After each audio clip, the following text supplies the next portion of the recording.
assume some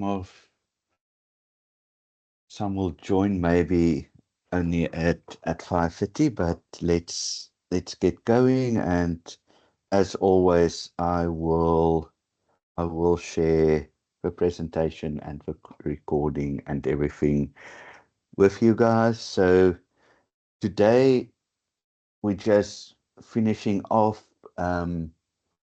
or start doing study unit 10 and 11. So just a few questions on that.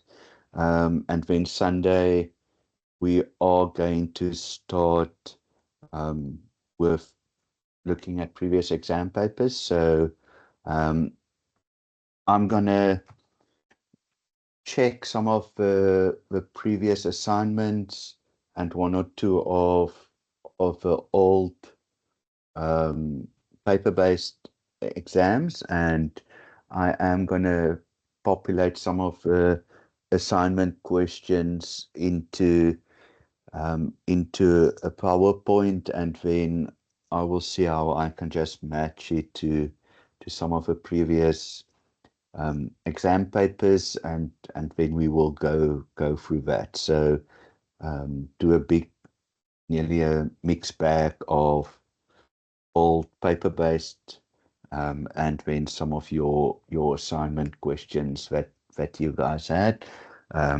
So I will do a combination of that from Sunday, so that we again just have a few extra prep sessions before you write next week Saturday.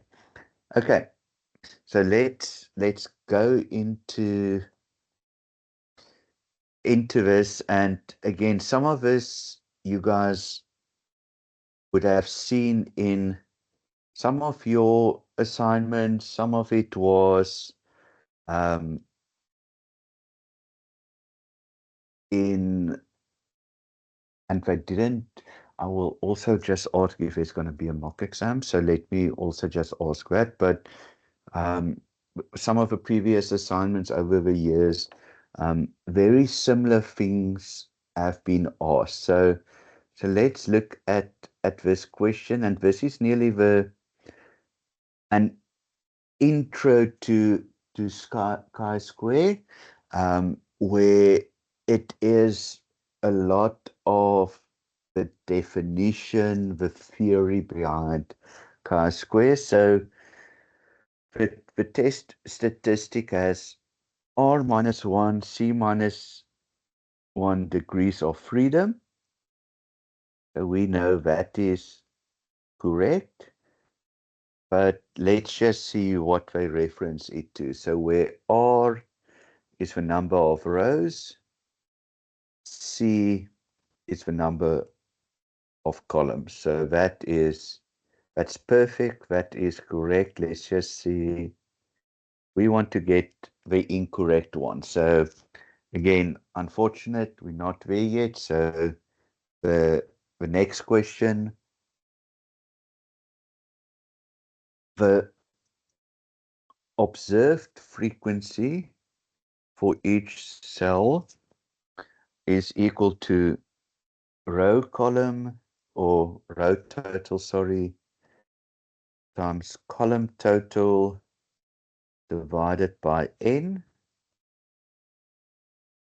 Okay, so that seems right, but it's not the observed that we work out like that. It's the expected. Okay, so the expected frequency, we work out row column or the row total times the column total divided by n. So that is the one word that is incorrect in the sentence. And I think that is also important nearly to also do it step by step when you guys do this, because there's just certain things that you read and it seems correct, and just be nearly on the lookout for those, actually just that one word, because it's just that one word that made this one incorrect. Okay, so let's just look at the others. The two variables are qualitative. Okay, so remember when we do chi-square, um, we will get something like, do you have, let's take blue eyes. Let's just make it something weird. Blue eyes, yes or no? And if you are first, second, or third year. Or how many subjects do you have if you have blue eyes? It can be, it doesn't even need to have anything in common nearly. So something like that. So we know it is qualitative. Um, it's not quantitative. The quantitative is around measurements and things like that. So it's not quantitative. It is qualitative. Um, Quantitative, we will use the continuous probabilities and those kind of things. And then the null hypothesis is that two variables are independent. So remember from that grid in study unit 10, there is one that mentions that your H0 is independent. Your alternative hypothesis is it is dependent. So that is also correct. And then if the observed and expected frequency for each cell are equal, then the test statistic will be equal to 0. Okay, so this again is just referencing to the formula how we work out that test statistic. So it is, if I can remember correct, observed minus expected divided by expected. Let me just make 100% sure if that is the formula. And I tell you guys it's that, and then it's just the other way around. Okay, it is frequency of observed minus that. Cool. To the power of 2, and then divided by expected, I think. So that is how it looks like. So that tells us that if your observed and the expected frequency for each cell are equal, so if it is equal, that will be equal to 0, because if it is 120 and your expected is 124, that cell, it will be 120 minus 120, which is 0, and 0 to the power of 2 stays 0. So perfect. That is spot on. So that one is also correct. Okay, so this was more a kind of theoretical question, and all of that nearly you can see in that on the study guide. In my study guide, it's on page 193. They give there the summary of a chi-square. It's also in the study notes. They basically look at everything in there that we've now answered. So very theoretical, high overview of chi-square. Then we go into a bit of a nitty-gritty. And then this one now goes into the understanding of how the degrees of freedom works. What will happen, and what we will see mostly, is if we look at 93, 94, and 95, it might be that they combine that into one question. So I think that is nearly the important thing is I have not seen recently where they have just asked this one type of question. So they love to combine the the questions nearly into one. But again, it's important to know it individually, but also then to see it if it is one question. So in a contingency table with 9 rows and 2 columns, how many degrees of freedom are there? So we tested it in a previous question, the degrees of freedom. So row -1, column -1. So they tell us that there's 9 rows, so 9 minus 1 is 8. Columns, they tell us 2, so 2 minus 1 is 1. So 8 times 1 is 8. Okay, so there is the one that we're looking for. Just look at it. If we somehow got this wrong and said 8 minus 1, there is an answer.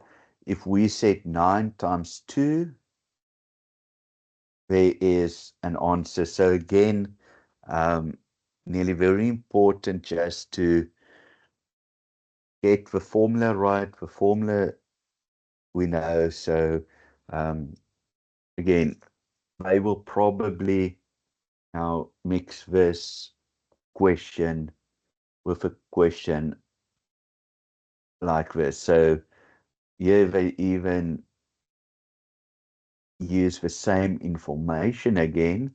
So they say, now consider a contingency table. So again, they could have just said a contingency table for that.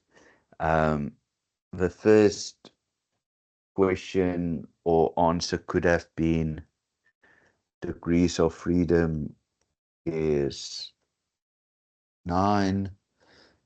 The second one could have now been to work out the critical value. So we are going to do a critical value now. So that I could have again combined it into one. Let's see, 1%. We now know that the degrees of freedom is actually 8 because it was 9 minus 1, 2 minus 1. So degrees of freedom is 8. So let's, and this, again, what we need is the table because you are writing, it's open book. You are allowed to use your tables that you've got. So oh, this is interesting that it now opens where I was last time. It normally didn't do this, but that's great. Okay, so let's go degrees of freedom for the chi-square. So we said degrees of freedom was 8. Then we said 1% level. Okay, so 1% is also 0.01. So just again, if we need to look for that 1%, so important nearly for 0.01. So sure, is that 20.09? Let's quickly check it. At 20.09. So let's just look at some of the other answers so that we just get this. And let's see if we can minimize it a bit. Okay, so luckily the 18.307 is not there. 13. Okay, so I was worried that the 0.1 will be there. 1 will be there. 1 will be there. 1 will be there. 1 will be there. 1 will be there. 1 will be there. And it's not. So if I look at, so I was worried that we will see, and if I quickly go back to this, that we might see 0.1, because that is sometimes how one can easily make that mistake. But if I look at 0.1, where is the 0.1? 13. Let's just use a different color that we don't. So 13.365 was not 13.365 was not one of the options. So luckily that is not going to be confused.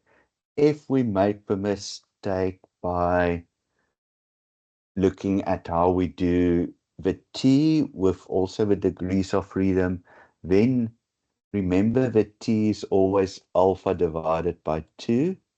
So then we would have said, if we have misread this 0.005, so let's just check 0.005, 21.995.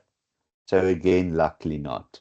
So both of those that we might have made a mistake is not listed here. So that makes it quite nice. So this one, they just wanted us to basically be able to read from the chi-square table, because that is very important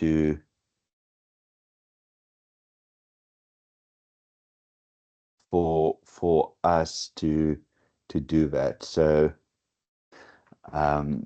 yeah, so this is again, could be a combination where this was then your second option nearly. Then we could have had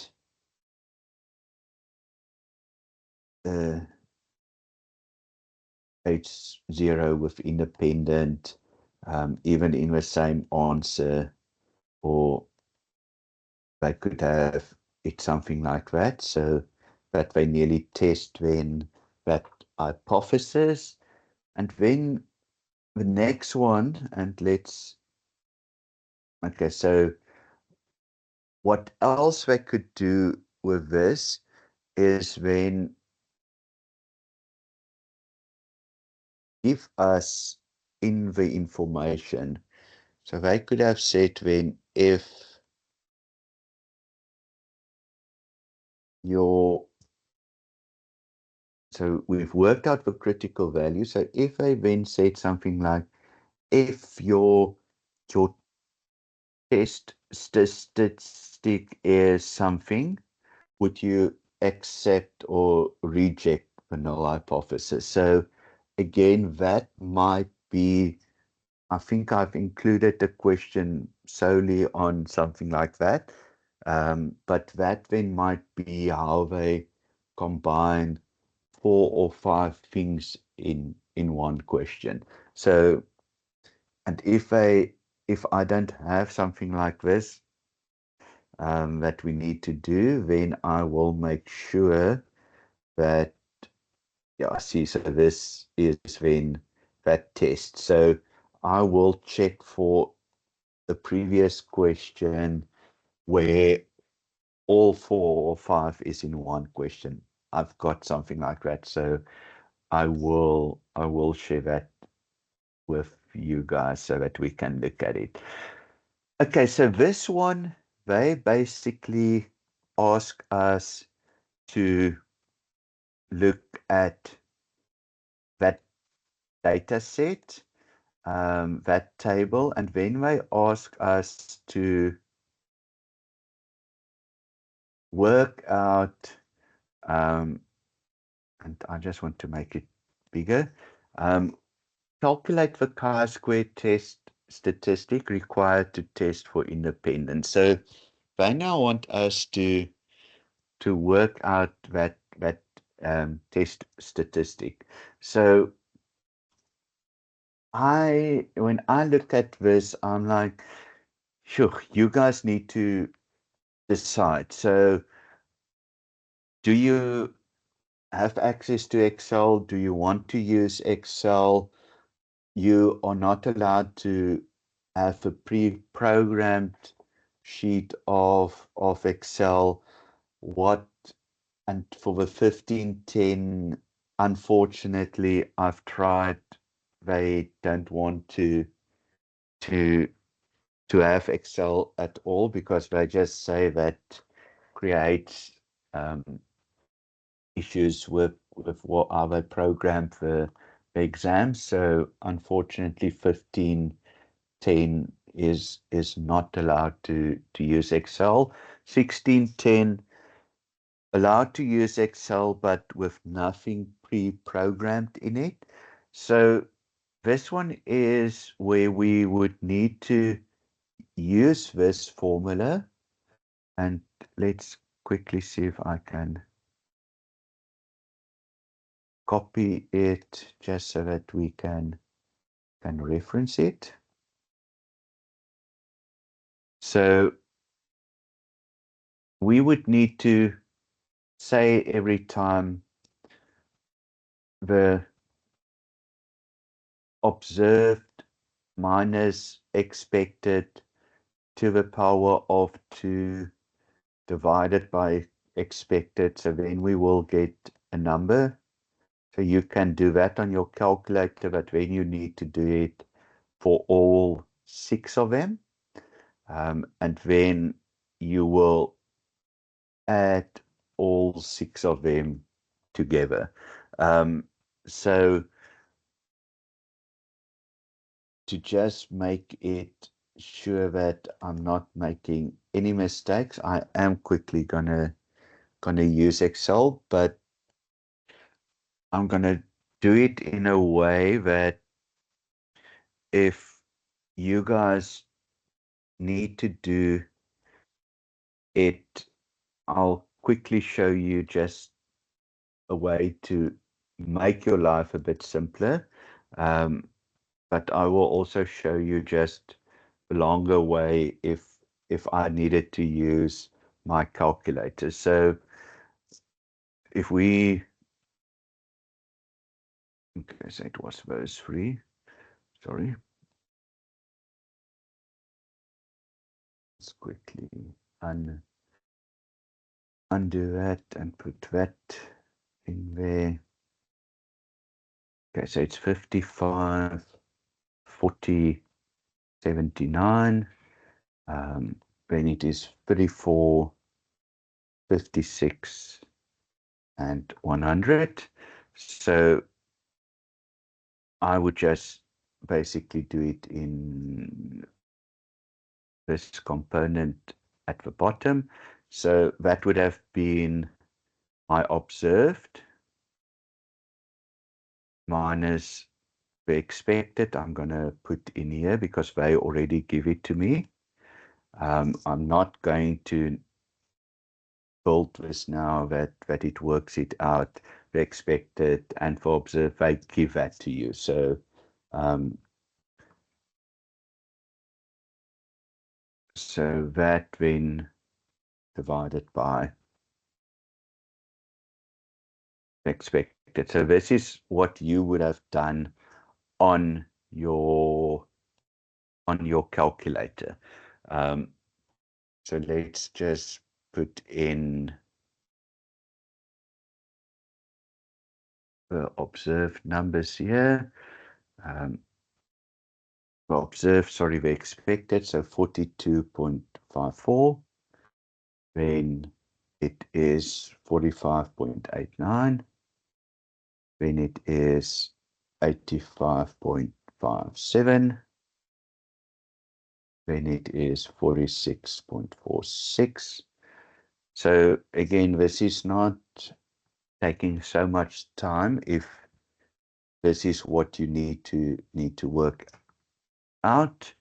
And then I'm just going to do this, and we can rectify that now, and then it's the sum of all of it. Okay, so let's just check that is right. Okay, that actually pulled everything with it. Oh, okay, that actually worked. Not that I sound surprised that it worked, but it worked. And then we just check how many decimals. So 2 decimals, so that will actually go to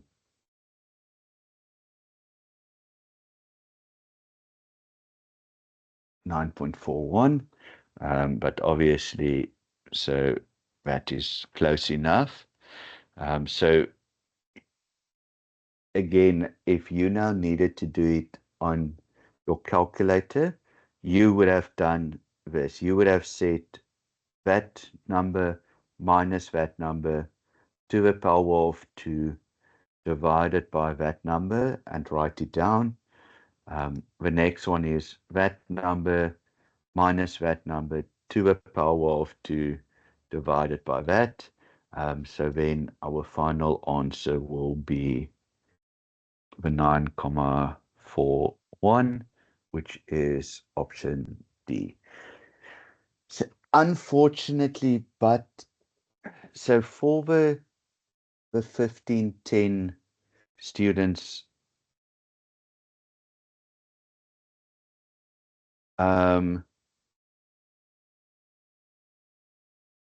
for the 1510 guys, what happened last year was that there was not a question in your exam where you needed to use Excel. So just to put that in perspective for the 1510 students online as well, the students of last year for 1510, because we also during the year used Excel a lot, the 1510 guys afterwards told me that there was actually no need for Excel. So I think that is also will again be applicable this year. So it won't be a question where you need to work this out. So for me, it's more, I think you guys need to know the formula and those kind of things so that if in a question like this, you know how to work it out, but physically will not need to work out what is the test statistic. They will rather ask you a question like this, where you need to, and let's now look at this and see what they ask, but again, what they will most likely do is not that you need to work out this to get to a number. So let's see what they do in this one. So they say that the test statistic for the test of independence for this question can be calculated as 1,56. Okay, so when you now did this, observe minus expected to the power of 2 divided by, you actually got 1,56. Okay, so why they give this to you is so that you need to look for what is the critical value. So not to work out the t-stat, you need to work out what is the critical value, because that is how you're going to use it in the bottom. So the critical value we get by the degrees of freedom, and your alpha. So they give you the data table so that you can work out the critical value. So then the degrees of freedom is column -1, row -1. So that is, what is it, 3 columns. So it's 3 minus 1 is 2. There is 2 school levels, so 2 minus 1 is 1. So the degrees of freedom is 2, and our level of significance is at the 10%. So level of significance is 0.1%. Oh, sorry, not 0.1%, 0.1. Okay, so now we need to go and find what is the critical value. So the critical value we get then from the table, degrees of freedom to 0.1. So degrees of freedom to 0.1. So 4.605. 4.605. So then the question nearly is, so if you now have a critical value that is bigger than your test statistic, what will be your interpretation of that? So that is basically what is in effect more important for them to find out if you understand that than actually asking you to work out the critical or the test statistic, because again, the understanding is in some instances much more important than actually just working out the answer. So what then is important is what will be our answer to this. So let's quickly check all the things. So critical value is bigger than the test statistic. So let's do that. Critical bigger than the test. Okay, so let's see what they say. So the null hypothesis is that the distance from home to school and school level are not independent. Okay, and which one is correct? So they're talking firstly null hypothesis. So we know the null hypothesis is always independent. The alternative is always dependent, or the other words that they use is not independent. So by giving us the phrasing of the null hypothesis is that distance from home to school and school level are not independent, that is actually the alternative and not the null. So that is incorrect. We unfortunately need to get to the correct one. So then the next one is the test statistic is less than the critical value. Okay, so no, the test statistic is more, so that is also incorrect. So let's just, the test statistic is greater. The test statistic is less than the, sorry, that one is correct for now. So let's just, sorry, I read that wrong, but the t-stat is less than the critical. Yes, the critical is bigger, so the t-stat is less than. So that component is right. Let's just, the t-stat is greater. That's incorrect. The t-stat is less than. Okay, so that is correct. The t-stat is greater, so that one is also incorrect. So now we sit with the two options. The t-stat is less than, so we could have just written it as the t-test, if we just swap that around, is less than the critical, because 1,56 is smaller than 4,605.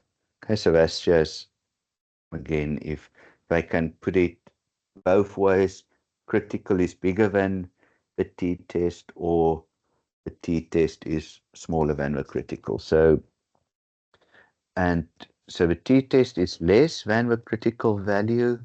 We therefore reject the null hypothesis. Okay, so your critical is bigger. Let's just, this is nearly how it looks in the chi-square. So here is your critical. Here is your t-test. I'm just going to say test. So if we have that, and I want to get a different color here. So if we have that your critical is bigger than your t-test, it is, we do not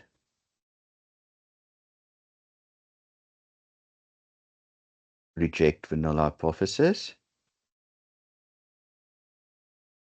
If that critical value was lying nearly in front of the t-test, so if that critical value was smaller than the t-test, then we would have said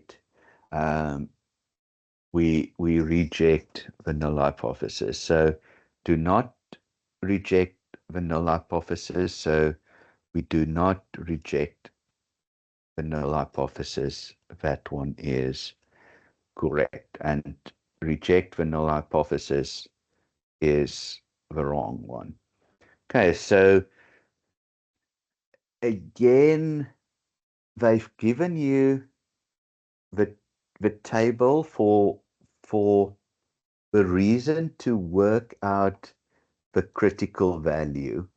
And again, if you had the two concepts mixed up, you might have worked out now this whole thing without nearly make the connection that, okay, we actually don't need to work out this whole formula, because that is the test statistic. So they do this for a dual purpose, to nearly know when you see this that you can work out the critical value with that, because they will always give you the level of significance. But also they wanted to nearly, in a sense, make sure that you know the difference between observed and expected value, and how you work that out. Okay, so in these 4 or 5 questions, we have covered nearly, the first thing is null hypothesis is independent, alternative hypothesis is the dependent, or sometimes they say not independent. So those two things are similar. Then we needed to work out the degrees of freedom here for the critical value. We needed to work out the degrees of freedom here with what they give us information. So degrees of freedom, we've covered in a few of the exercises. Then how to work out your expected values. So again, they've asked us that in one of the theory, but they also nearly have given us here some information around the expected values. Then they give us enough information to work out in one of the questions the test statistic, but in others, like they most likely will, is to give you the test statistic value, and you will need to work out how you're going to use that in conjunction with a critical value so that you make a call on accept or reject the null hypothesis. Okay, so that is in those 5 questions, we nearly have covered most of the things that you guys in any case need to do. Then we this happen. Let me quickly. So then we go into a bit of the last study unit, regression, and again, regression is going to be important also a bit on the theoretical side. So nearly things that they love to ask is around the range of the correlation coefficient. So that you know that the correlation coefficient is between -1 and 1. They can ask you things around then the coefficient of determination, but you know the coefficient of determination is the range is from 0 to 1. Then interesting things that they might bring into a question like this as well is that what we can see when we, and I will show you one of the things when we work it out in Excel, but your slope and your coefficient, your correlation coefficient. So your slope and your correlation coefficient always have the same sign. So if your correlation coefficient is negative, your slope will be negative. If your correlation coefficient is positive, your slope will be positive. So I will, when we look at a few data points, I will show you again that, because that is nearly a way that sometimes you don't need to actually analyze a lot of a question, because it might be that they give you an answer of the one positive and the one negative. So then you might nearly get it down to only 2 that you need to work out or something like that. But let's get there when we look at a question like that. So let's look at this. So here they ask us, which one of the following statements is incorrect about some concepts of simple linear regression? So when I see something like this, the things that I will first look at is correlation coefficient, coefficient of determination. So that for me is the first things that I would look if I can spot anything incorrect out of those 3, because with them, you don't need to work out anything. You can just, out of your theory, be able to answer it. So let's look at the first option, a correlation coefficient of 0.1. So that indicates it's weak. It's positive because it's There's no negative in front of it. Between two variables, perfect. Unfortunately, we're looking for the incorrect one, so let's look at option C. The correlation coefficient always takes the values between -1 and 1. So there, that is actually the incorrect one. So this is the incorrect one. But let's just look at the others. Coefficient of determination is between 0 and 1. And can be interpreted as the percentage of a total sum of squares that can be explained using the estimated regression equation. So that is correct. So that whole line is also very important, nearly as a theoretical point as well. And then if you look at, so now let's just look at B and E. The least square method estimates the regression equation by minimizing the sum square or the error sum of squares. Sometimes I call it the sum of square error. So again, if you guys Google SSE,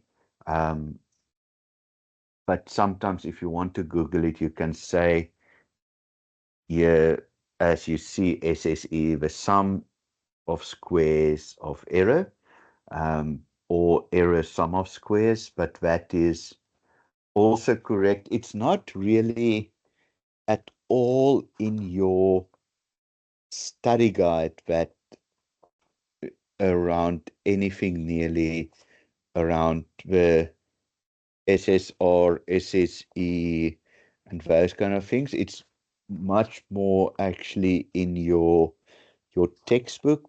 But as I said over the weekend, I am just gonna collate all of the presentations for you guys as well, and I will share the presentation from study unit 1 until 11, the theory components of that I will share with you over the weekend in a PDF, that you have that at hand if you need it, if you want to go and print it, if you just want to work with that, because in there is a lot of SSE and SSR formulas and things that you also are allowed to use.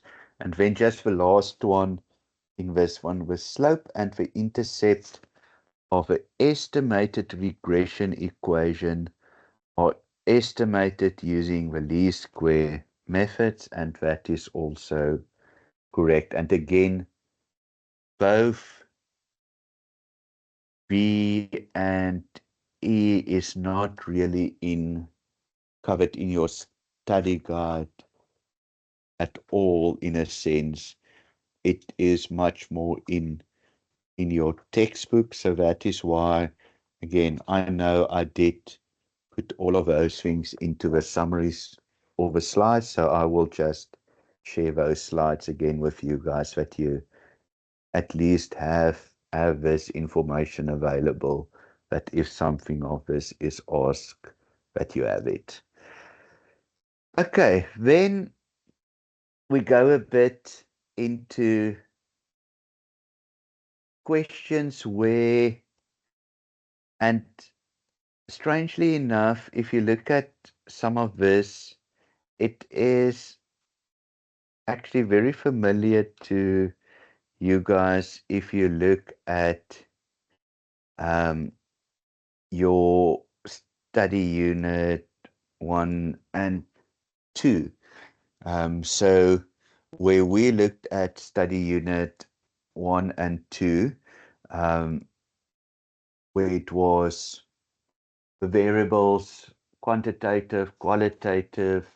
So let's look at some of these questions and answers. So you are tasked with investigating the relationship between reading speed and age of primary high school learners remember we did in some of these things, we did lots of those questions from nearly study unit 5 and 6.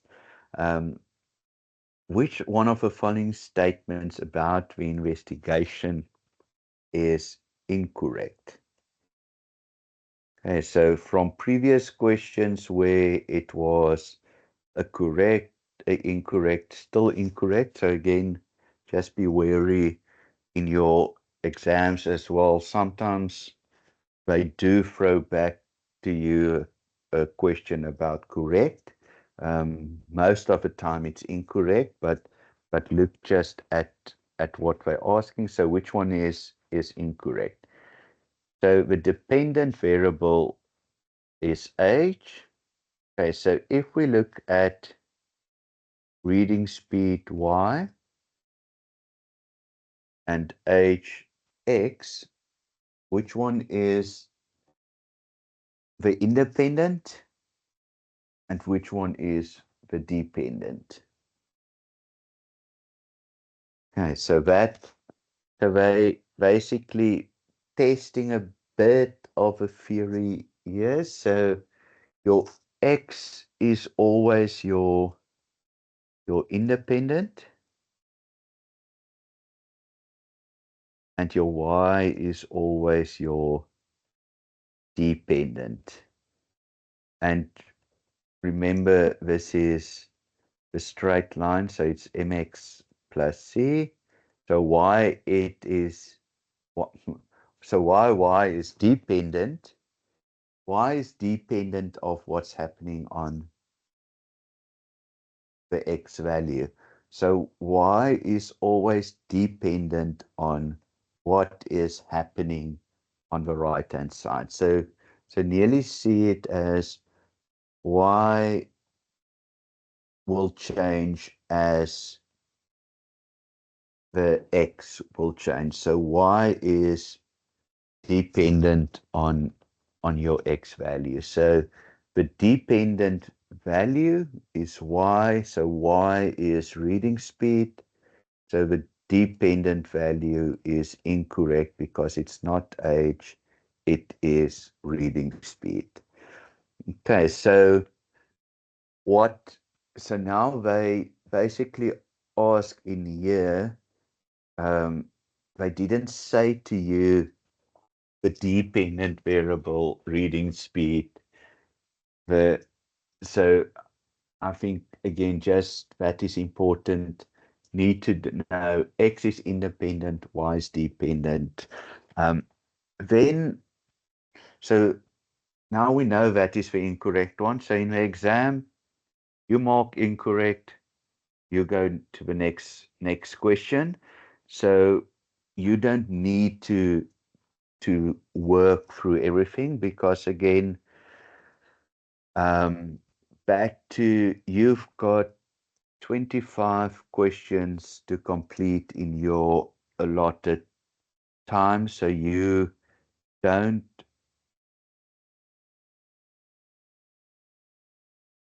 know you need to nearly the quick wins in certain ones you need to take as a win and just because some of the other questions will take longer. So let's just look at B, C, and D and why they are correct. So the estimated regression equation will take the form of reading speed. That is reading speed is y is equal to B1 times h, or m plus times x, but here they say B1 is the slope.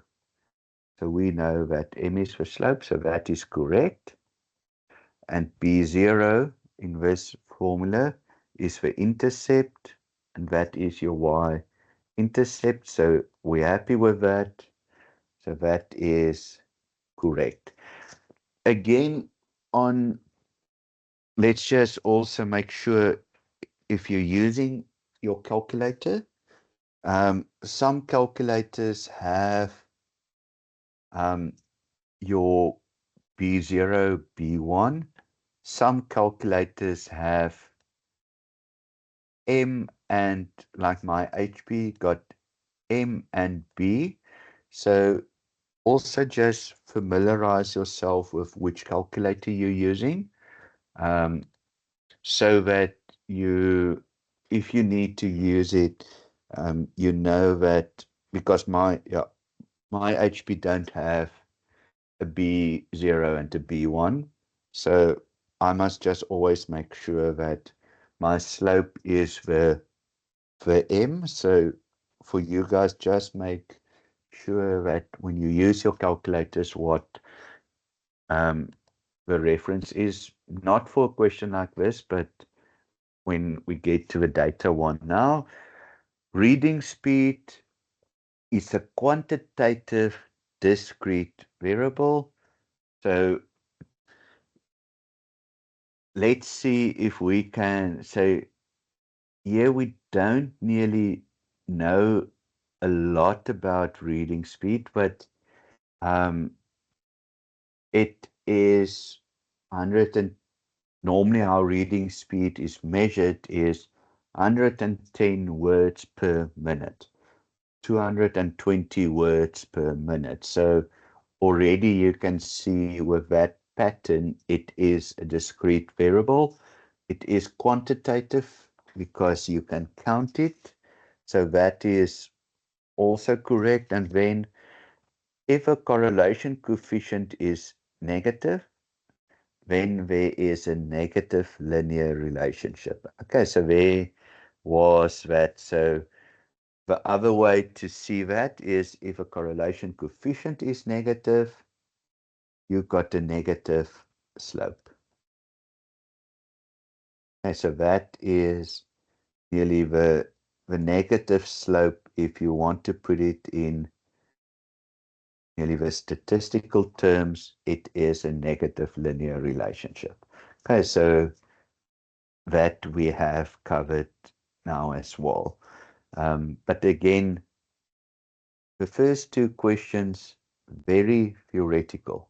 When we go into a question like this, so let's show you guys a few things around this. So let me see if I can just crop it a bit.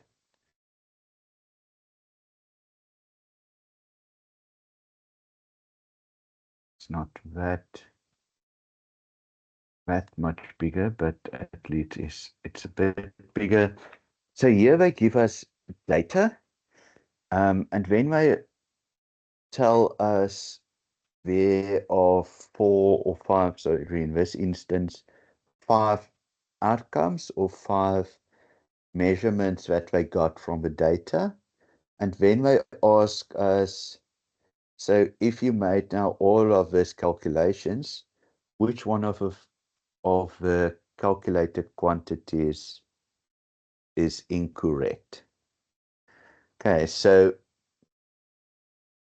let's say we did not have Excel, then I would normally start with, and I would go through this and say, okay, the first one I would work out is probably that one because I can get the sum of those. So not a problem to get the sum of those. It's 10 plus 15 plus 9 plus 10 plus 11 plus 11, 13, 12, 12, 10. Okay, so that would give me option 1. So let's just do that in any case. Yes, so let's just say that was X and Y, and we're only now doing that 10, 15, 9, 10, 11, 11, 13, 12, 12, and 10. Okay, so that would be, I would have now added all of them together. And then my answer would have been 113. So that is correct. So option 1 is correct. So I'm looking now, they want the incorrect one. So only one, so that one is correct. So we basically need to go and work out then one of the others. So let's quickly see 4 and 5. We need to put that into your Excel, or the 1510 that is not allowed to Excel. You then must be able to put that into a calculator. So it would be interesting to also see from you guys, and we can do that in the week that we're continuing with sessions for you, when 1610 are done. Just how they phrased their questions around the study unit, that we can just make 100% sure that we cover it.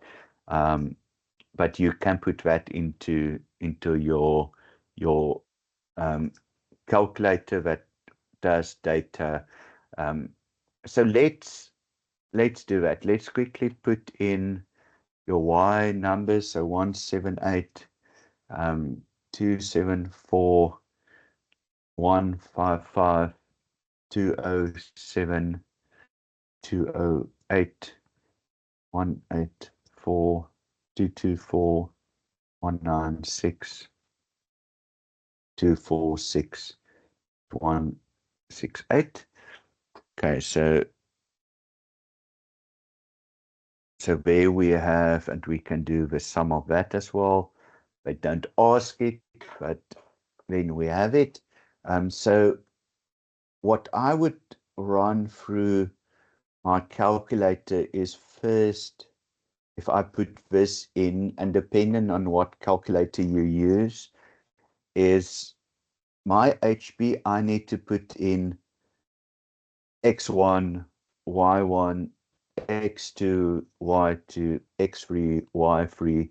Some of your calculators, you put in the first numbers of Y, X, and then numbers of Y. So just depending on how your calculator works, you put in the data differently.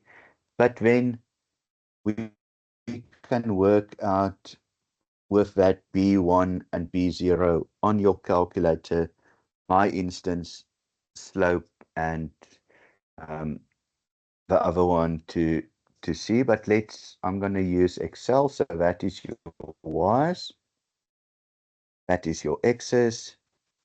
So if we needed to work out my slope, and again, let's just look at what the definition is. B1 is the slope. B1 is the slope, 18.19. 18 point, let's just see, where is my 18.19? Okay, so that is the slope, so that is correct. So 5 is correct. So again, unfortunately, eliminating that one. But then I would, because we have the data, then I would work out my y-intercept. And again, in Excel, there is the intercept function. But again, now you would have on your financial or scientific calculator, you would have just said, what is B0? So let's check what is B0. So again, you want Y's, you want X, then you will see it's minus 1 comma. Sure, I hope that is way different from that. So my wrong answer then would have been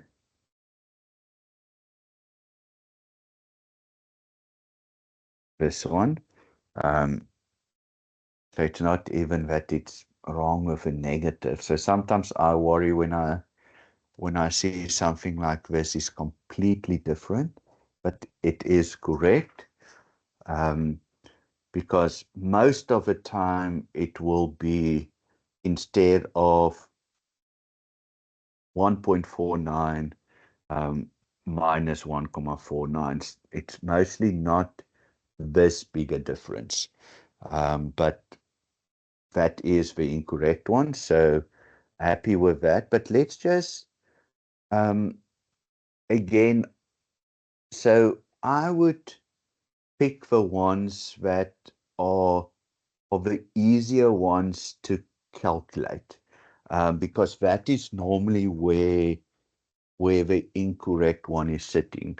But now if we wanted to work out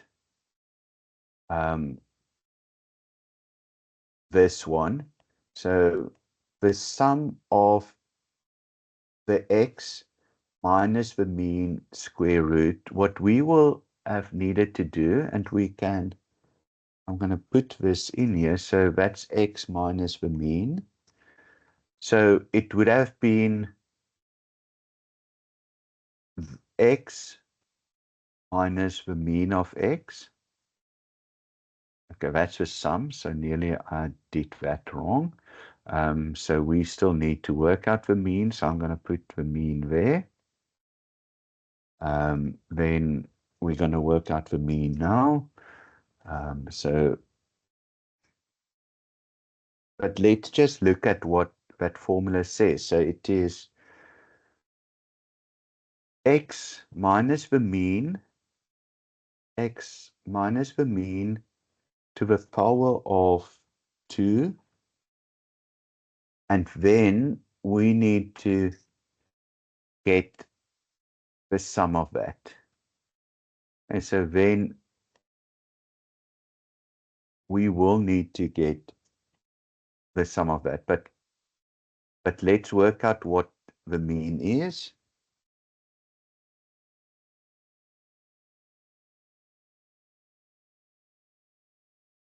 And let's just put in here sum as well, then we know all of those. So the mean is the average of that. So again, you needed to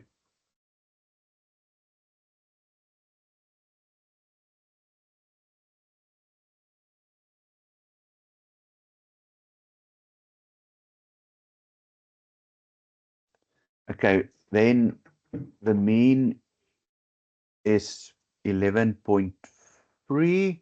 So now you could see it did now change here, but it's 28.1. So for you now to have worked this out again on your own, if you're not using Excel or if you're working with calculator, you needed to do this now for 10. So again, the stats 15, 10 guys. If you get something like this in your exam, it might just be 4 numbers, or what they would give you is certain of the things. So they will not then give you the mean in here, they will tell you the mean is equal, so that you don't then need to do that. So then to get to, so we know that that one is also correct. Then to get to the option 3, so let's read it as well. So it's the x minus the mean times the y minus the y mean, and those two multiplied by one another, and the sum. So it is a bit different from this first calculation. So now it is the x minus the mean times the y minus the mean of y. Okay, so let's do it in a formula as well. So, and again, I will share the Excel with you guys later tonight, but you can just see the workings behind it as well. So it's the x minus the mean. We anchor that just so that it is there for all of this, and then it's multiply with the y number minus the mean of the y.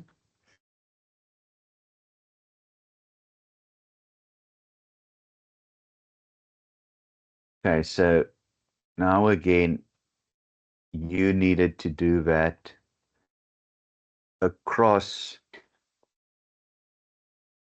one, so you needed to probably do it this one, there's another one, so it was quite a lot of work to do, and when we see it is the 511. So just reiterating that option 4 is the wrong one. But I will share this because again, they will not ask 1510 if you're not allowed to use something to do something like this, because it does take a lot of time. These two are not regular formulas that is on your calculator. So it's not where they can just say use the calculator, where slope and intercept is always on your calculator. So for all your scientific and financial calculators, there's always the slope and intercept, but these things are not. So, but again, I will also share that you just have this at hand. Okay, so then the last two ones for tonight. So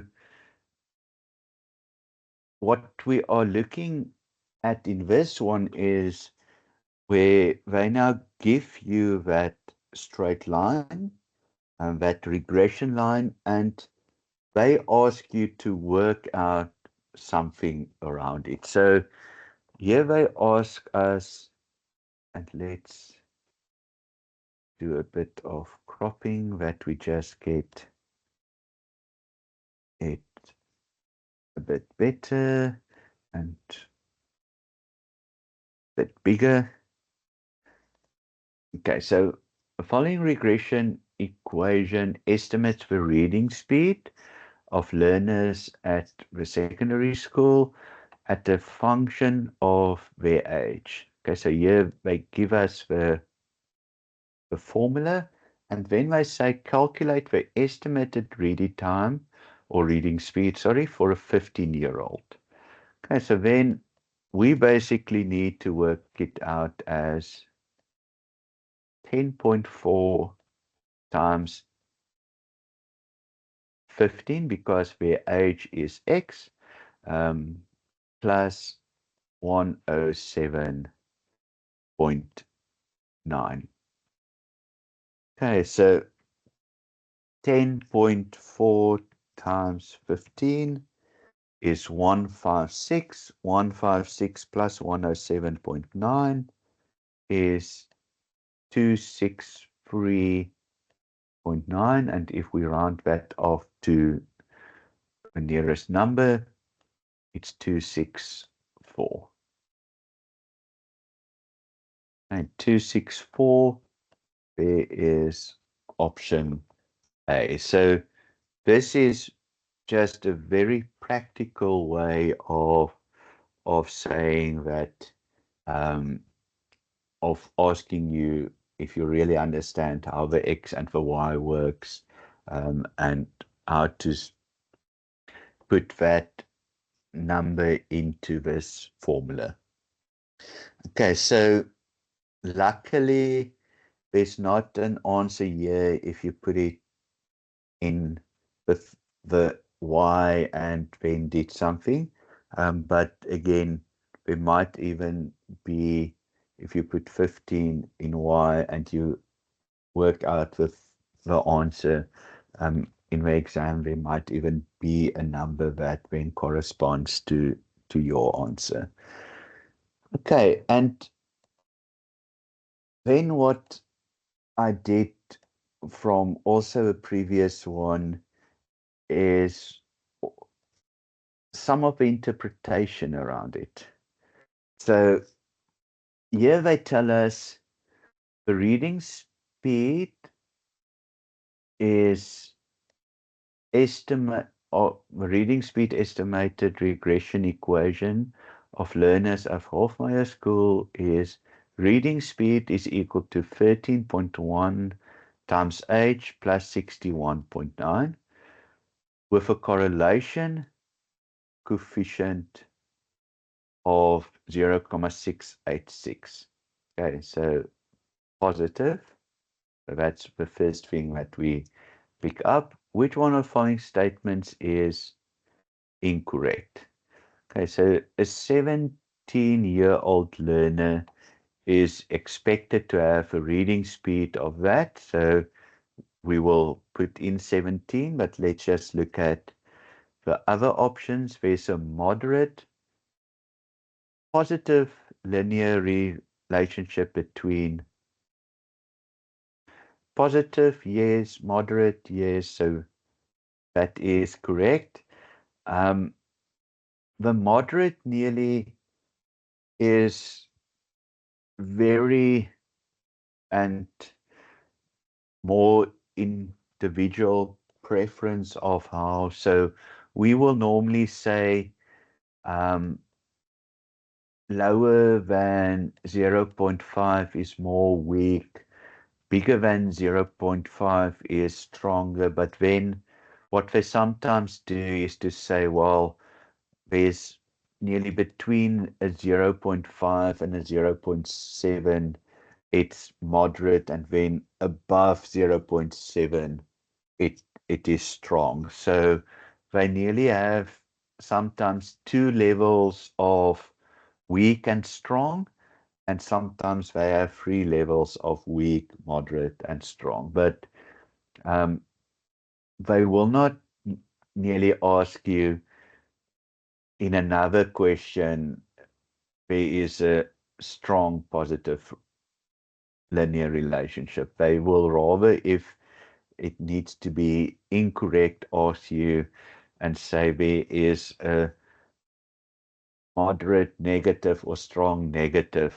So the focus will then be on the word negative and not really on the moderate or strong. Then they say, let's look at a year increase in linear age increases the reading speed. So for each year that increases by 1, that will increase by 13.1. So that is correct. 47.1 of a total variation is explained. So that, again, we also need to work out. So first thing, I will work out the 17-year-old. So reading speed of y is equal to 13.1 times 17 plus 61.9. Okay, so 13.1 times 17 is 222.7. Then if we add 61.9, we get an answer of 284.6. Okay, so we will round that off to 285. Okay, so it's not there, it's close, it's not. If it was reading age, if the age was 18, we actually would have gotten to 298. 17 not, so that's the incorrect one. But let's just also see, how do we get to total variation? So total variation is your R square. Okay, so that is when 0.686 to the power of 2. So that will be 0.686 to the power of 2, and that will give us the, okay, let me just work that out again. I get a slightly different answer, 686. Okay, I did something wrong the first time. So that will give me 0.4706, and then if I put it as a percentage, is 47.1%. Okay, so the important thing are to work out the total variation. So we first needed to know nearly what does total variation mean. That is basically your correlation of determination. So the determination addresses the total variation. So that's your R square. They have given us your R. So the correlation coefficient they've given us, your R is equal to that. So your R square is basically the R to the power of 2, and that will give us the 47.1. Okay, so again, they did not say in question D 47% of the correlation of determination is this. So they used a bit of different wording that you don't automatically always link it to R square, just as they did not have in the question correlation coefficient in this instance in brackets R. So they are in this also testing if you know the difference between the correlation coefficient, the determination one, and then that you know that the determination is equal to the total variation. Okay, so that is what they are testing in this instance. Okay, so that was a quick view just again on study unit 10 and 11, so that we now have nearly done in these 9 sessions that we did for exam prep from study unit 1 to 11. So again, I will share the whole pack with you guys. I will then also share the recording, and then our last